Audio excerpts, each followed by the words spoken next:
Hello everyone. When we study leadership today, we often look at modern CEOs, political figures, or military generals. We analyze their strategic foresight, their decisiveness, and their emotional intelligence. However, timeless principles of leadership, integrity, resilience, and ethical decision making are often best illustrated through ancient narratives. Hence, for our project in this course, we chose to analyze a figure who embodies the complexity of moral leadership, who is Yudhishthir, the eldest Pandava from the Indian epic Mahabharata.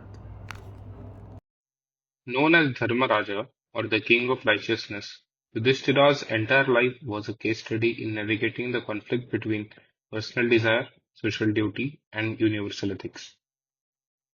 His leadership was not marked by flashy heroism or brilliant military tactics like his brothers Arjuna or Bhim. Instead, his strength lay in his unwavering commitment to values, even under immense pressure. To truly understand Yudhishthira as a leader, we must look beyond the stereotype of a passive saint. True leadership is tested in crisis. Today, we will explore two crucial incidents that highlight his unique leadership style, the Yaksha Prashna and his strategic patience during the exile. Let us look at the first incident, which takes place during the Pandavas' 12-year exile in the forest. This story, known as the Yaksh Prashna or the questions of the Yaksh, serves as a profound test of Yudhishthir's wisdom, composure, and ethical framework. The story begins with the Pandavas chasing a deer for a Brahmin. Exhausted and parched, the brothers seek water. One by one, Sahadev, Nakul, Arjun, and Bhim find a beautiful lake. However, a disembodied voice of the Yaksha, a natural spirit, warns them, do not drink until you answer my questions. Driven by desperation and perhaps their own sense of might, the four brothers ignore the warning, drink, and instantly fall dead. When Yudhishthir arrives and finds his dynamic, powerful brothers lying lifeless, his grief is immense. A lesser leader here might have panicked, fled, or would have gone in agony. But here is where Yudhishthir displays exceptional situational leadership and self regulation. He assesses the environment. He recognizes that brute force did not save his brothers.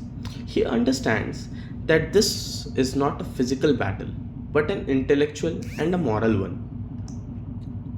He submits to the Yaksha's condition.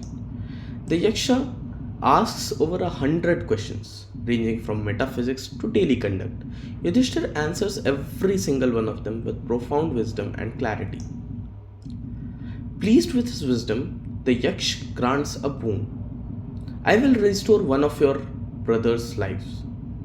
Choose. This is the ultimate test of ethical leadership. Yudhishthir faces a dilemma. If he chooses Bhim or Arjun, his biological brothers, he secures massive military strength for the future war to reclaim his kingdom. He satisfies his personal love. However, Yudhishthir thinks beyond himself. He chooses Nakul. Why? His reasoning is purely ethical. His father Pandu had two wives, Kunti and Madri.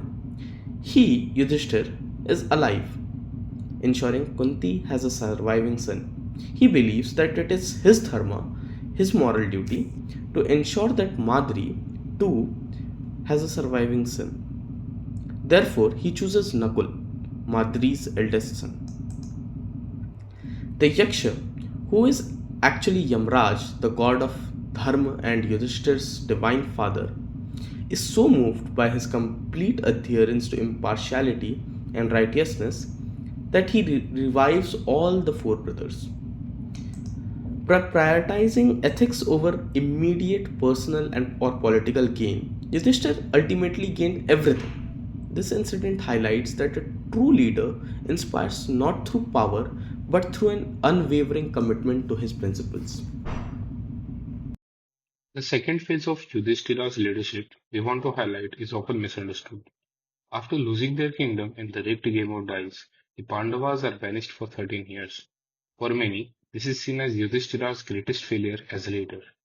However, if we analyze this conduct during the 12 years in the forest, we see a masterclass in strategic patience, emotional intelligence, and team management. Leadership isn't just about initiating action, it's often about restraining it. Inside the forest, the Pandava team is under extreme stress. They have fallen from royalty to poverty. Bhima, the muscular powerhouse, is furious and constantly urges Yudhishthira to break the terms of the exile and attack Hastinapur immediately. Draupadi, their wife, is humiliated and demands blood. Yudhishthira is the only force preventing the team from imploding through impulsive anger. Modern leadership models like path goal theory suggest that leaders' job is to clarify the path to the goal for their followers. Yudhishthira understood the true path. He knew that the Pandavas were currently too weak to face the mighty Kuru army. A hasty attack, driven by Bhima's anger, would result in their destruction and the end of their lineage. Yudhishthira displayed strategic foresight. While in the forest, he did not simply sit and wait. He utilized the time to build their capability. He encouraged Arjuna to perform penance and acquire celestial weapons.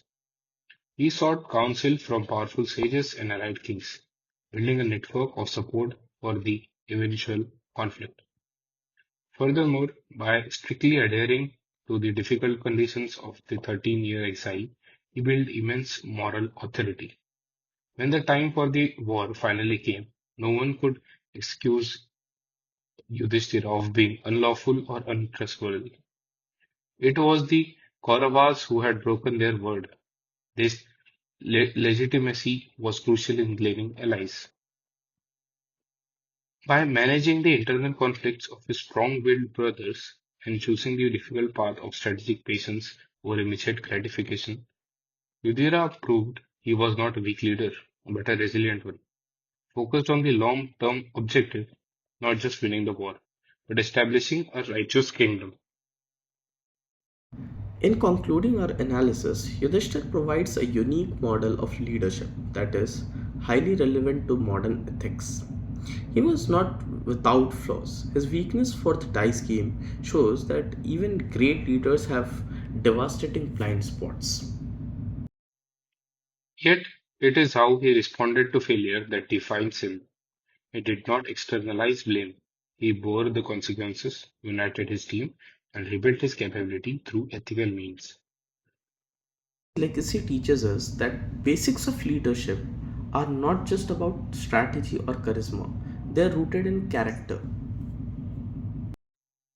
By choosing dharma, that is righteousness, over convenience, Yudhishthira demonstrated that the most enduring form of leadership is one built on a foundation of integrity. Thank you for joining us.